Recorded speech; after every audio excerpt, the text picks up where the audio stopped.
Hey, so let's talk about something really important. We're living in this incredible time where science is literally adding years to our lives. But here's the catch. Are they good years? That's what we're digging into today. The actual blueprint for a life that's not just long, but genuinely amazing. We're going to explore how to become what the source material calls an outliver, which is just a cool way of saying someone who lives both long and, more importantly, well. Okay, so check this out. It really boils down to these two concepts, lifespan and healthspan. Think of your lifespan as just the total number of years you're on this planet. And yeah, for most of us, that number is going up. But then there's your healthspan. And that's the number of years you feel great. You know, you're active, you're sharp, you're vibrant. For a lot of people, that healthspan starts to dip way before their lifespan is over. The whole goal, the entire game, is to get those two lines to run side by side for as long as humanly possible, to close that gap between just being alive and actually living. So that leads us right to the big question, doesn't it? How do you actually do that? How do you build a life that's not just long, but really, truly great? Well, the good news is it's not about luck.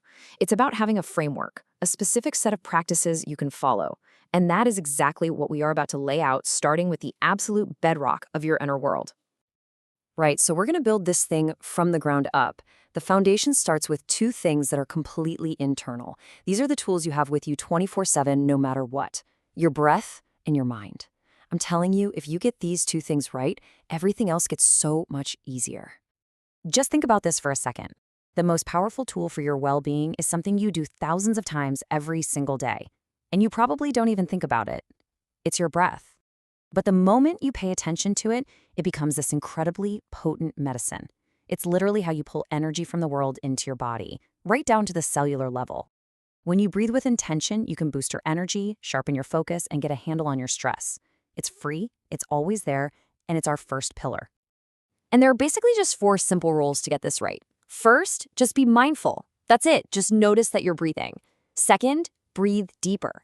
Take a full breath in, and then make your exhale just a little bit longer. Third, seek out good air. The quality of what you breathe really matters, so get outside in the fresh air whenever you can. And fourth, this one's huge. Use your nose. Your nose is a natural filter. It's way better than breathing through your mouth. That's it. 4 simple rules, but they can have a massive impact. Okay, pillar number 2 of our foundation is mentality. Because honestly, what is the point of living 100 years if you're miserable, right? A strong mentality isn't just about feeling good on your own, though. It's also deeply, deeply tied to the quality of our relationships. We're social creatures. Our happiness is connected to the people we choose to have in our lives. So you've got to manage your inner world and your social world. And this little matrix here is a fantastic tool for taking stock of your social health. It's pretty simple. You've got people who are supportive and give you positive energy, and people who are draining and bring negative energy. Look at the top left. Those are your great people, supportive, and you see them often. The goal is to keep them there. Bottom left, you've got opportunity people. They're great, but you rarely see them. Your mission? Intentionally find ways to move them up into that great people box. Now on the right side, that's where you've got to be ruthless. Minimize your time with the draining folks at the top and just try to avoid the ignorance people at the bottom altogether. All right, so we've got our foundation set with breath in mind. Now let's talk about the physical engine that actually powers your body. This is all about movement, and it's just as important, partner, recovery. Think of exercise as the engine that creates all your physical power, and sleep as the nightly pit stop where the crew comes in to repair, refuel, and get that engine ready for the next day. Let that quote just sink in for a minute. With all of the incredible pills and surgeries and technologies we have, we still haven't invented anything that's as powerful as just proper exercise. It is hands down the most effective longevity drug on the planet. So the obvious question is, what does proper exercise actually look like? Well, it really boils down to these 3 things, and you kind of need all of them. First, you've got weight training. And no, this isn't just for bodybuilders. This is about building a faster metabolism and creating a strong, supportive frame for your bones. Second, cardio. Running, swimming, biking. This is how you train the most important muscle you have, your heart. And third, the one that almost everybody skips, stretching. This is your injury insurance. It's what keeps you flexible and able to move freely without getting sidelined. You put all 3 together and you get a body that's built to last. And after you've worked that engine, you absolutely have to let it recover. Sleep is not a luxury. It is the non-negotiable time when your body does all its critical repair work. Your muscles rebuild, your brain literally cleans itself out. It is an iron rule of health. If you're not getting good sleep, all your other efforts, your workouts, your diet, they all start to crumble. So how do you get better sleep? It's pretty straightforward with this QQRT framework. First, Q is for quantity. Most of us need 7 to 8 hours. No getting around it. Second, Q is for quality. Your room needs to be dark, quiet, and cool. And try to avoid sleep aids. They can mess with your natural sleep cycles. R is for repetition. Go to bed and wake up around the same time every day.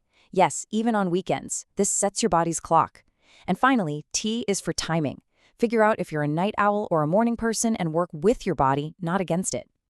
Okay, so we've covered breath, mind, movement, and recovery.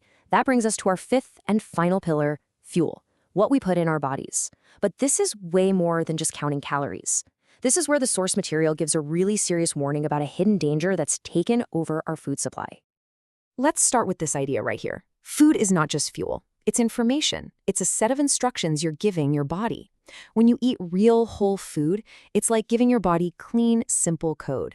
It knows exactly what to do with it.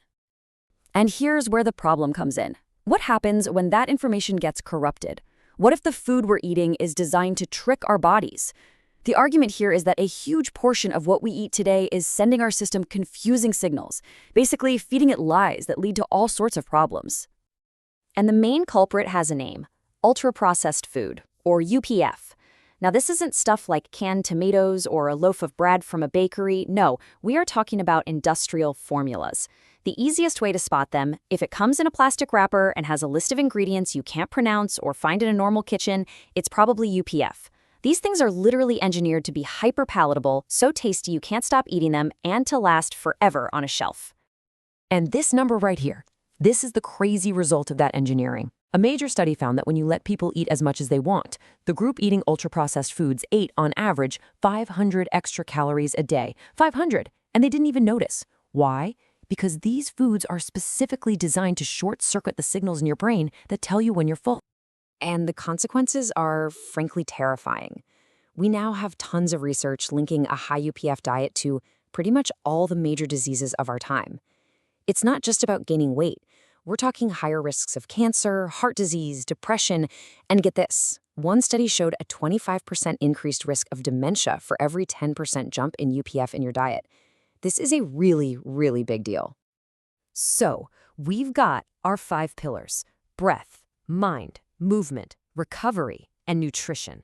That's a lot to take in. So how do we put it all together? Well, the source material gives us this really powerful metaphor that ties everything into one simple vision for your life. Think of your life like a pyramid. The big, wide, strong base of that pyramid, that's your health. That's those 5 pillars we just talked about. Only when you have that solid foundation can you build the next level, which is strong, stable relationships. And only when you have both of those can you reach the very top of the pyramid, a life of purpose and success. But you see how it works, right? If that foundation of health cracks, the whole thing comes tumbling down. So I'm going to leave you with this final thought, one last metaphor. Imagine for a second that everything you care about, your family, your career, your passions, your memories, it's all sitting on top of a table. And that table is your health. So the question you really have to ask yourself is this: is your table strong enough to hold everything you've placed on it?